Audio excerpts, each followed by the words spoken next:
Million আশা করি সবাই ভালো আছেন। তো এখন বাজে রাত ৩টা, আনুমানিক ৩টা বাজে। তো শহরের ভিতরে দিনের বেলায় অনেক জ্যামজট থাকে, তো আমরা রাত্রে বেরোনোর টাইম।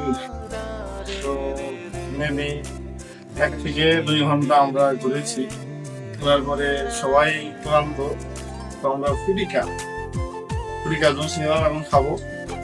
তো আশা করি ঠান্ডা একটা ফ্লেভার পাবো, মনের ভিতরে শান্তি আসবে। তো আপনারা যারা ঢাকায় বসবাস করছেন, আমি চাইবো আপনারা সপ্তাহে ২ দিন হলেও রাত্রে বেরোবেন, আশা করি আমি ভালো লাগে। ঢাকা শহরে বিভিন্ন আমি থাকি কামরাঙ্গীর চর, তো এখানে ফ্যাক্টরি ইন্ডাস্ট্রি সব থেকে বেশি। তো বিভিন্ন রকমের মেশিন কলকারখানা আপনারা রাত্রে বেরোলে দেখতে পাবেন।